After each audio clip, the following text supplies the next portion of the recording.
Hey everyone, welcome back. Michelle here with part 2 to the Appalachian haunted house story. If you did not see part 1, it is the video before this on my wall, so please go watch that, listen to that first so that you know what's going on. Alright, let's pick up where we left off. At this time, the wheels started turning in my head. First I thought, why would my mom be trying to wake her up when she just laid her down? And then I slowly started to realize that I heard my mom leave, but I didn't hear her come back. And I had heard the screen door open and close, and I had heard her footfall on the wooden steps. Why then did I not hear her come back? And if she didn't come back, why am I hearing her voice telling my little sister to wake up?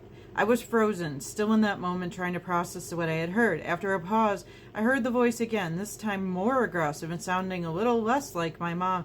Haley, wake up!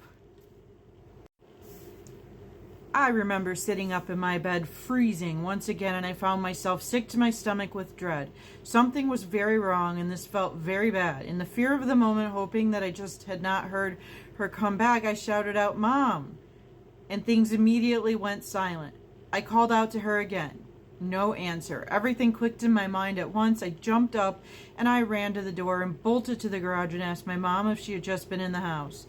She said she had been earlier but hadn't been back in since. I told her exactly what happened and she came inside with me to check on my sister. I felt guilty that I didn't check on her myself, but I was terrified that I might see something I didn't want to. My mom tried to write it off, I think, as an effort to calm me down, but she stayed inside the rest of the night. I didn't know at the time, but she had been having some experiences as well, which made her more willing to believe what I was telling her.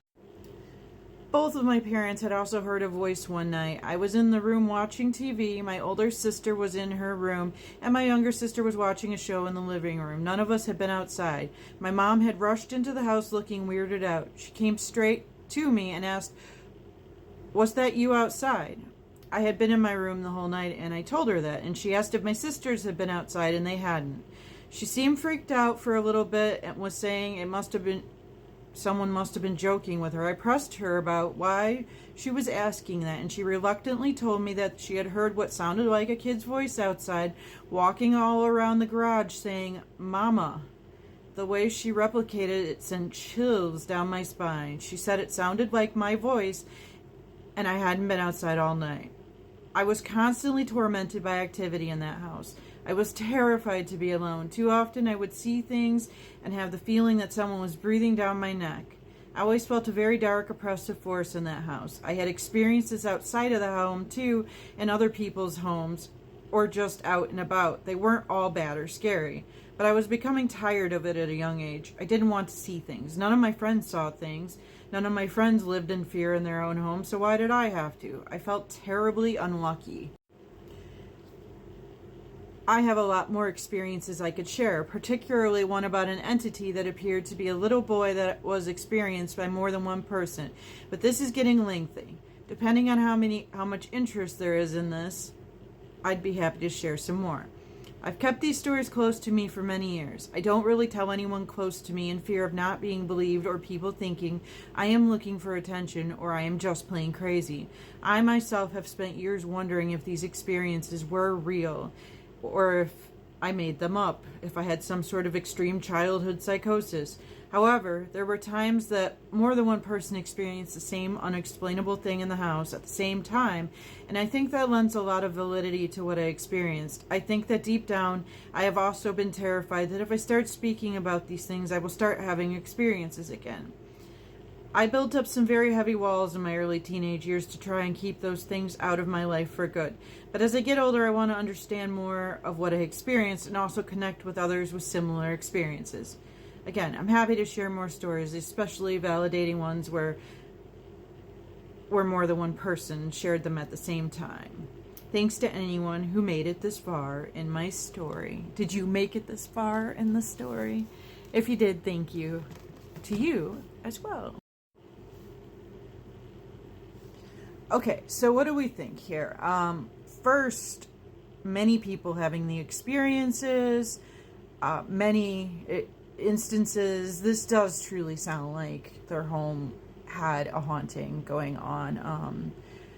I get the sense that even though that she felt dread and fear, she was a child, like she was young. This would have been terrifying probably, you know, and not being able to stop it, control it, I get it, why it would be so scary for her. So I think that it probably wasn't evil or bad, negative, like maybe in some of the instances she felt. And not saying it didn't make her feel that way. I'm saying that I just don't think that the spirit itself had negative intentions. Seems like many spirits. I know that Appalachia is known for just being kind of a conduit for activity in general of all kinds. However, I think we're dealing with a child who children are typically more likely to be very open to the paranormal. So our minds are a little more open when we're younger. We don't rule things out as much, and it's typically believed that children are more sensitive. With that said, I do believe this particular young lady here has probably some sensitive abilities. She's a little more open than your average person. So I feel like that's why she had the bulk of the experiences in the scenario. She had them outside of the home and other people's homes and in public doing other things. It does seem like, no pun intended, that died down for her.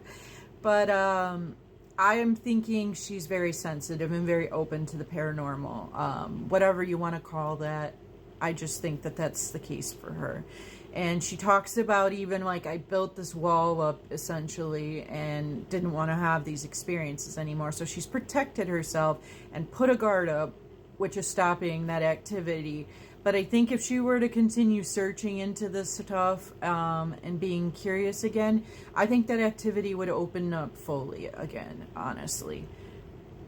It can be overwhelming. I'm sensitive myself. I don't talk about that very often. But when those walls come down and that stuff is hitting you, it is just like ridiculously overwhelming. Like you literally physically feel stuff. I mean, it is intense. And I can only imagine when she was a child how that felt. So I don't blame her for shutting that out. And I think she did the right thing to protect herself because she didn't want to have the experiences. She wants to be like everybody else that doesn't have this all the time. That part made me really sad when she was a little kid feeling that way. Even though her family supported her and heard her out and didn't blow off any of her experiences. And I genuinely love that. That is my favorite thing as a paranormal investigator to hear when a child is going through paranormal experiences. Don't blow them off just because they're young. Don't blow them off. It could be imaginary, but you could be wrong, and you should be there for them. So I absolutely love that part of the story. I just felt sad that she felt so different and alienated by the activity.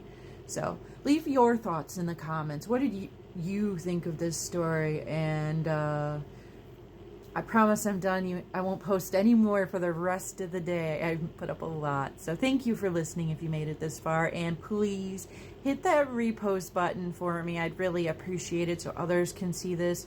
Like, leave me some comments, interact, do all the things so that the stuff gets out there. I appreciate it so much. Thank you guys.